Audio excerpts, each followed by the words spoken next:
fairy tales.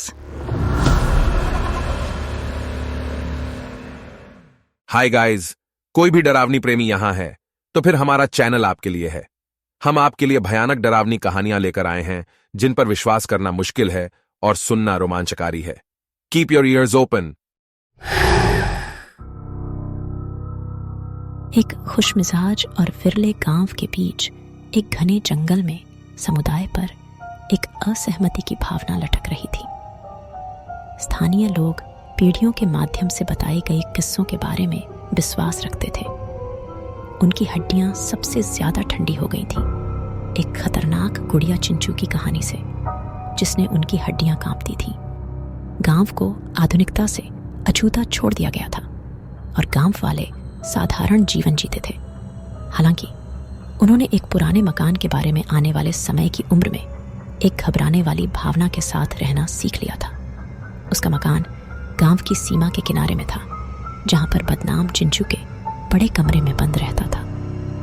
मकान खुद एक बिखरे हुए युग की एक यादगार भूषण था, जिसकी पुरानी फांसड़ी हुई सतह एक अनजान युग के खतरनाक इतिहास की एक प्रमाणित परीक्षण थी।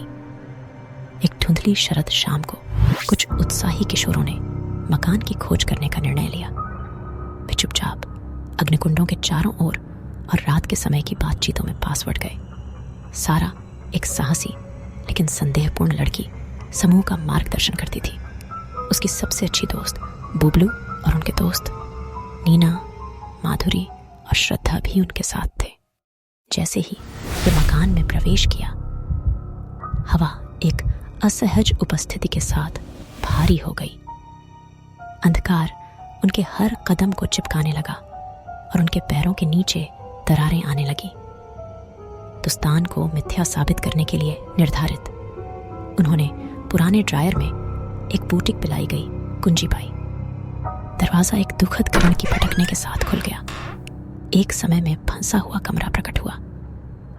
कोबे वेब्स को कोनों में लटकते हुए और एक प्राचीन वैनिटी में एक गुड़िया प्रदर्शित कर रही थी, जिसने एक बार शानदार पोशाक में पहनी थी।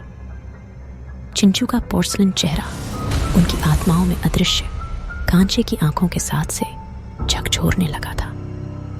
समूह के दुस्साहसी सदस्य बुबलू, जिसे सबसे बड़े नकारात्मक दृष्टिकोण की आवश्यकता थी, उसने चिंचू की विचित्र वातावरण को हंसते हुए नकार दिया। लेकिन जैसे ही रात अधिक अंधकार में बदल गई, अजीब घटनाएं खुलने लगी। अदृश्य हाथ कंधों पर टैप करने लगे, उनके कानों में बसे उसके करने लगे और उनके दृष्टिकोण के कोनों में छायाएं नृत्य करने लगी। समूह ने इन्हें केवल संयोजन माना। उनके डर से ऊपरीत करने के लिए उनके साहस को मास्क किया। उस रात जब वे मकान के एक कमरे में एक साथ लुटे, एक शीतल हवा कमरे से हड्डी हैंकते हुए गुजर गई, उनकी दीपक को बुझा दी। डर के चक्रव्यूह का आगमन हुआ, जैसे अंधकार उनके चारों ओर बंद हो रहा था। एक नीचे डरावनी हंसी के साथ गूंज उठी और एक आवाज मृदु और उदास, ऐसा लगता था कि वो कहीं से आ रहा है। मुझे रिहा करो। आवाज की सरसकट आवाज ने उनकी हड्डियां हिलाई। यह चिंचू की आवाज थी और ऐसा लगता था कि वो हर जगह एक साथ हो रही है। कमरे में एक लोरी की हल्की ध्वनियां थी, एक भावनात्मक ध्वनि जो युगों तक गूंजी। उन्होंने आगे बढ़ने की क्षमता की नहीं थी। समूह ने मकान को छोड़ दिया। उनके पादुकों की ध्वनि जंगल के माध्यम से गूंज गई। दिन रात में बदल गए और गांव डिस्ट्रेस की स्थिति में गिर गया। किशोर अपने अनुभव से परेशान होते हुए उन भयानक प्रेजेंस को दूर करने के लिए संघर्ष करते थे। एक के बाद एक उन्हें विविध बुरे सपने और बेचैन दृष्टिकोणों का अनुभव होने लगा। ये वास्तविकता और मिथ्या के बीच की रेखाएं धुंधली हो गई और चिंचू की बिना रुके चिल्लाहटों से उन्हें परेशान किया गया। श्राप को तोड़ने के लिए समूह उनकी भयानक आवाज का सामना करने के लिए मकान में वापस आया। उन्होंने मकान में एंटीक वानिटी से छिन्नू की गुड़िया की बर्बादी की। कमरे में झिलमिलाती रोशनी का आवाज हुआ और जब यह विस्फोलन हुआ तो चिंचू की गुड़िया फर्श पर टूटी हुई थी। मकान खुद एक बोझ से राहत पाया, जैसे कि एक भारी बोझ को हटा दिया गया हो। श्राप टूटने के बाद गांव धीरे धीरे अपनी शांति को वापस प्राप्त करने लगा और चिंचू की चिल्लाहटों की कथाएं एक दूरी की याद बन गईं। किशोर उनके अनुभवों से हाथ में हाथ डालते हुए उस साझा घटना की गहरी बंधन बना दिया, जो उनके साझा त्रासदी में बेहद गहरी बंधन बन गया। लेकिन समय के साथ हवा में अपनी चिपकी हुई प्रेसेंस की चिंगारियों की बातें अटकी रहीं, जो एक बार मकान की दीवारों में लुक गई थी। चिंचू की कहानी जिंदा रही, एक याद दिलाने वाला यह कि कुछ कहानियों को छूने से बेहतर है, क्योंकि जीत में भी अंधकार के परछाए बाकी रह सकते हैं।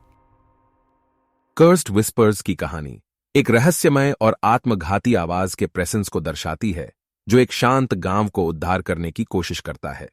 कहानी न केवल डरावने और संवादनात्मक पलों को उत्कृष्ट ढंग से व्यक्त करती है, बल्कि यह सिखाती है कि कभी-कभी हमें अपने भीतर की शक्तियों का सामना करना पड़ता है। Hope you enjoyed the story. Please comment your views ताकि हम अपनी गलतियों को सुधार सकें। सी यू इन अगला एपिसोड। Bye until.